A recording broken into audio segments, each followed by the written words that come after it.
Tangisan Hantu Cinta Mulia.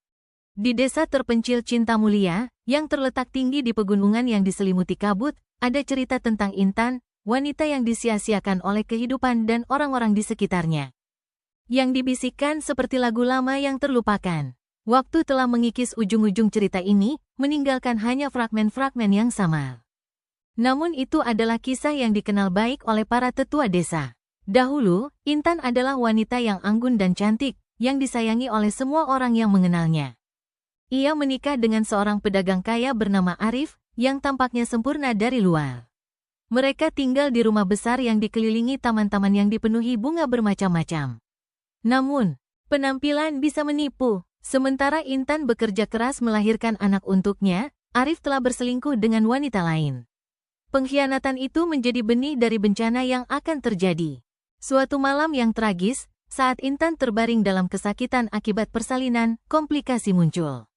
Bayinya kesulitan dilahirkan, dan tubuhnya yang kelelahan akibat rasa sakit mulai runtuh. Arif tidak ada di sana untuk memegang tangannya, ia sedang berada di pelukan kekasihnya. Ketika ia akhirnya datang ke ruang persalinan, semuanya sudah terlambat.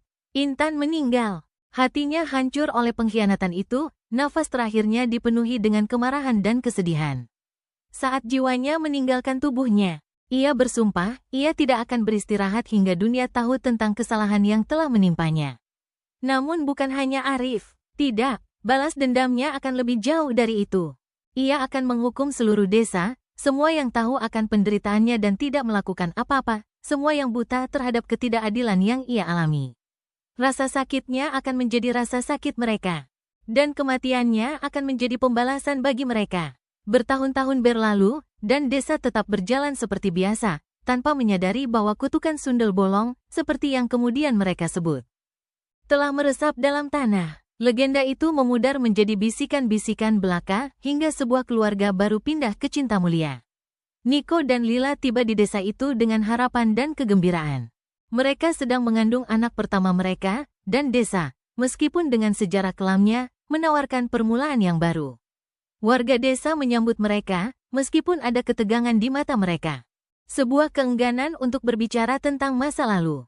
Lila pernah mendengar cerita tentang sundel bolong sejak kecil, tetapi ia menganggapnya hanya sebagai tahayul.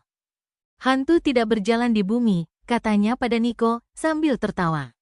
Tidak di zaman kita. Namun, segera setelah mereka pindah ke rumah baru mereka, hal-hal aneh mulai terjadi. Pada malam hari, Lila mendengar bisikan-bisikan di dalam dinding, suara-suara lembut yang berbisik dalam bahasa yang tidak bisa ia mengerti. Bayangan-bayangan menari di ruangannya.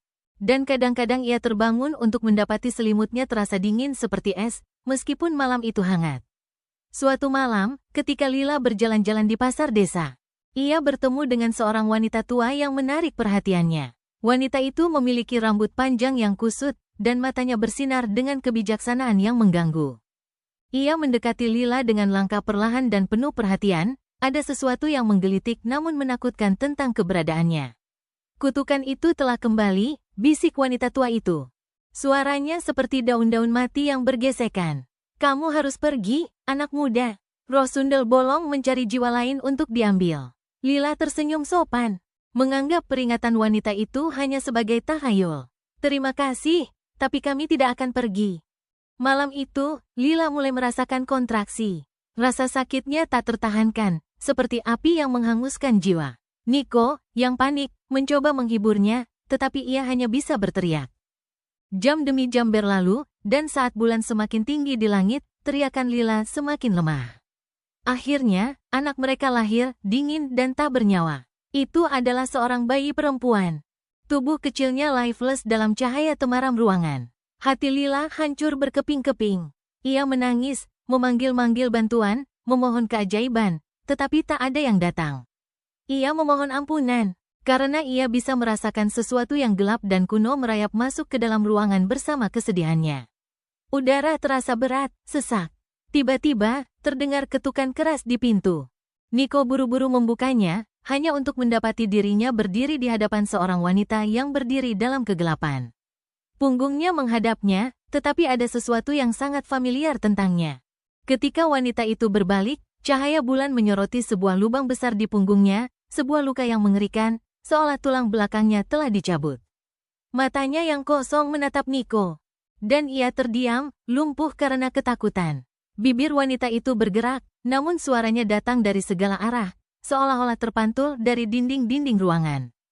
"Kamu membiarkan aku mati," bisik suara itu. "Sekarang, kamu akan mati di tempatku." Sebelum Nico sempat bereaksi, wanita itu melangkah maju, dan ruangan seolah runtuh di sekelilingnya. Lila, yang masih memeluk anaknya yang sudah meninggal, hanya bisa menyaksikan dengan ngeri ketika sosok itu mendekati Nico.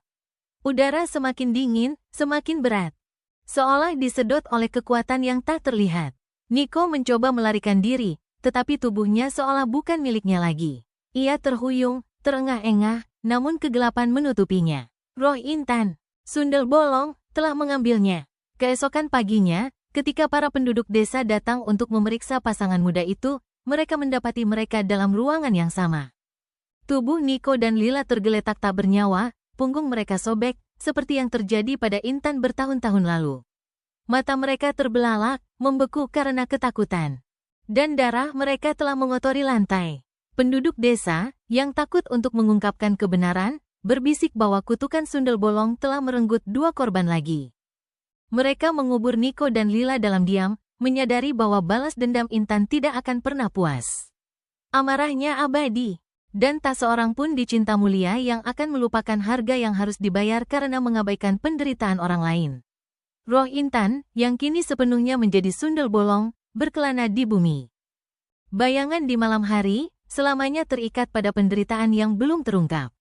Kutukannya terus hidup, karena balas dendam adalah satu-satunya yang ia miliki sekarang. Dan dalam setiap doa yang dibisikkan, dalam setiap derak pintu rumah tua di malam hari, dalam setiap bayangan yang terlempar di bawah cahaya bulan yang pudar.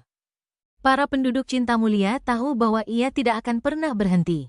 Balas dendam Sundel Bolong bukan hanya untuk mereka yang mengkhianatinya, tetapi untuk semua yang berdiri diam dan tidak melakukan apa-apa. Dan selama cerita tentangnya masih diingat, kutukan itu akan terus hidup, menghantui mereka yang berani melupakan.